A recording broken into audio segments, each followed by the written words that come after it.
G'day guys, today we're taking a look at the Acer R751T Chromebook.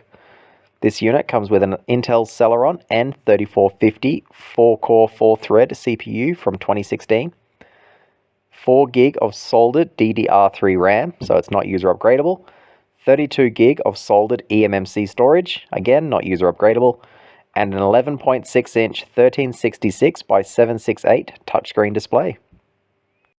Taking a look on the left hand side, we have the power button and power indicator light, a USB-C port which can be used for charging or data, a full-size USB 3 port, a micro SD slot. The micro SD does sit flush in the unit, doesn't stick out at all, so very handy to use it as a permanent storage device, and also the headphone microphone combo slot. On the right hand side, we have the volume up and down buttons, as well as a second full-size USB 3 port and a second USB-C port. On the far right, we also have a Kensington lock slot. A lot of the displays on these units are starting to delaminate, which causes these little bubbles to appear. Mainly they're on the bottom, but I have seen units with them in the middle and also on the top. We'll take a look at how well this device can handle 4K video playback from YouTube, and also try out a few popular emulators from the Google Play Store, which we do have access to on this device. So as you can see, we are on Chrome OS version 126. This is the last Chrome OS update it'll get, but it'll continue to receive security updates for a little bit.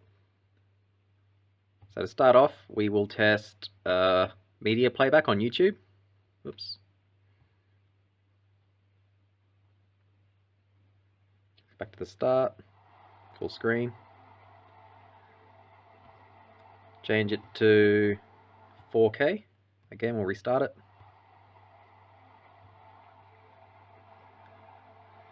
Wait for the stats to update. And yeah, as you can see, it does 4K playback, high bit rate, perfectly fine. So we've only dropped 7 frames, 9, 14. So we have dropped a few more, but still only 15 frames dropped at over 1,000. So nice and smooth, no lag, playing 4K on YouTube. Let's double check, it is 4K 60, so no issues there. You'll obviously have no issues web browsing, Twitch, streaming videos in Twitch or anything like that, Netflix, all that will run fine. So I think web stuff's okay. I also wanted to try a few emulators from the App Store. It's just a regular Play Store. So starting off, I did try Dolphin. By the way, all these emulators are free. I didn't pay for any of them. With Gamecube, I tried Mario Sunshine, and I was getting pretty bad frame rate. I'd say unplayable.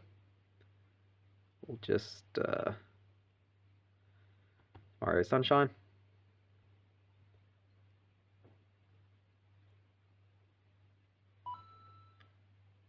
So it seems fine now. I also wasn't able to map the keyboard, it wouldn't detect it for some reason. But I didn't bother trying to solve that just because, yeah, it doesn't run at all. So it's not too bad at the moment.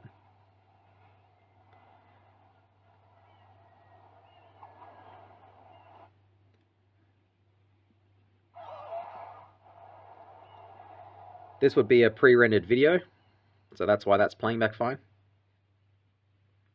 And there we go there.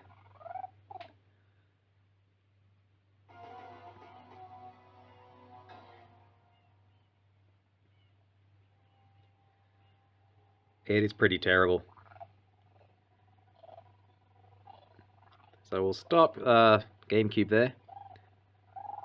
Exit. I'll try Mario Kart Wii, but it won't be any better.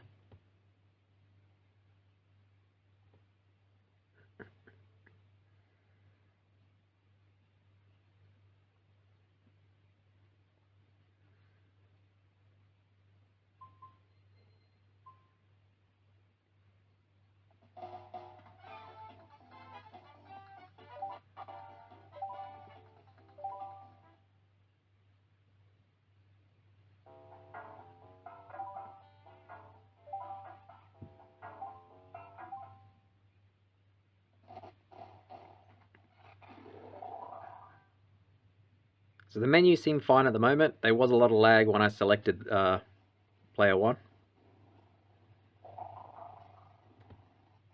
So already you can hear the sounds extremely laggy.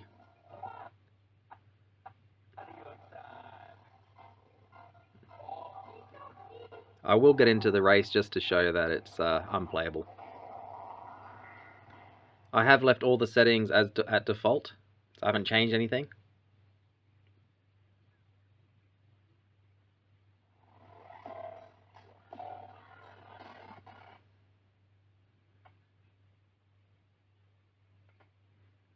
So it's super laggy, as you can see, it's almost frozen.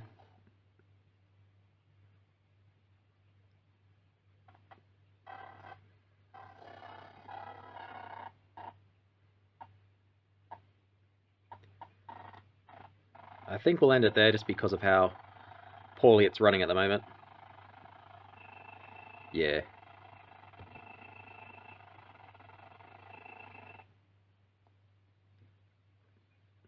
So I'm going to say no, Gamecube and Wii, unplayable. Next up, Emu PSX XL, that runs just as bad as Wii. I'm pretty sure it's because of the emulator. Other people have said the same thing under the reviews. I don't have EPSXE, unfortunately, so I can't test that on here. But we'll do Drastic next, which was recently made free. And it does DS fine. I was playing New Super Mario Brothers. Also, no issues mapping the keyboard on this game, or on this emulator.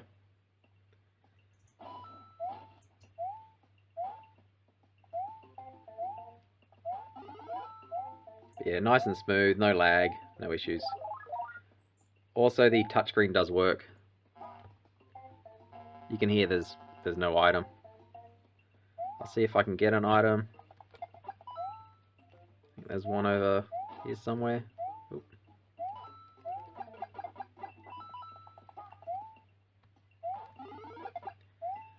There we go. And again, it's a touchscreen laptop, so I can just touch that. And there we go. So DS is perfectly playable. Close out of that.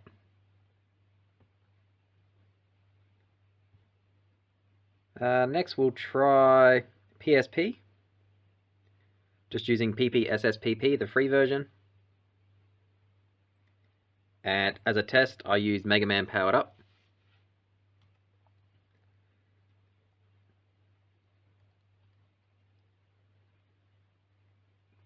And I was able to get all the keys mapped as well to the keyboard on this one. No issues with there.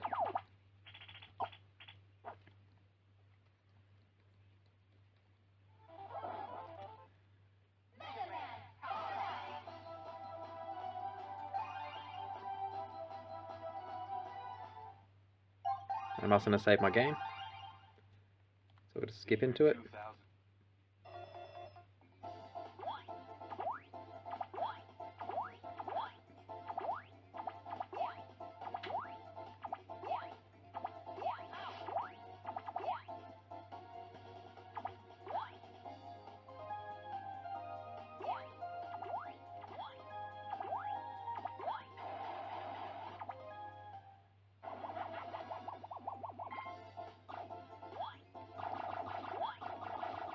There we go.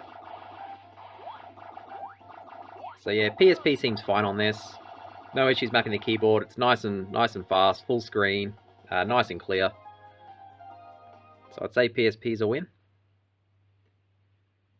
I've got one emulator left to try, which is N64, which is just M64Plus FZ. Again, these are all free. We'll try Zelda. Oh, Zelda. Resume.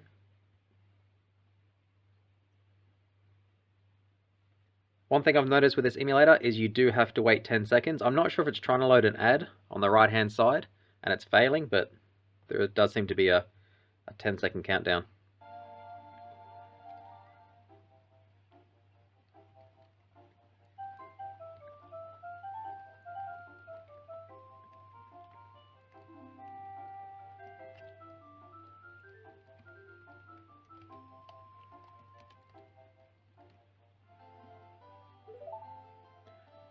thought I mapped the keyboard to this, but I'm guessing it lost the config. Yeah, so my keyboard mapping's... Oh no, it's back. Oh, there we go. I just used the wrong keys.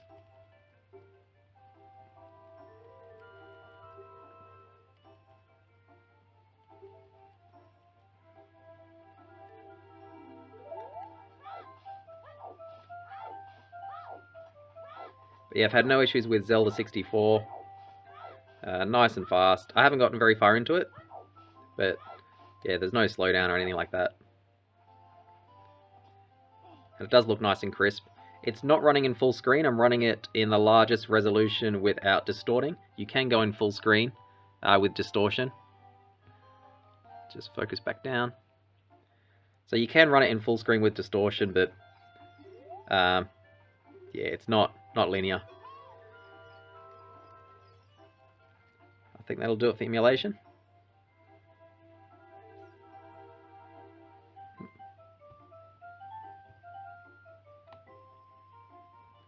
Oh, you got to swipe in on the simulator. Forgot. Whoops. Exit. Okay. Alright. So overall, definitely a very cool little Chromebook. 4K media playback, no issues. Light emulation on using the Android App Store is fine, but I'm thinking that's a compatibility layer, so that's what will be slowing it down. You can put Windows on this, similar to my older video for the other Lenovo Chromebook. You got to remove the write protect screw. I believe it might be the battery in this model. It's got to unplug that, and yeah, flash the custom firmware, and you can just install Windows. All the drivers work, except the audio on this device is a paid driver. That's why I didn't bother with it. But I think that'll do it for today. Thanks for watching.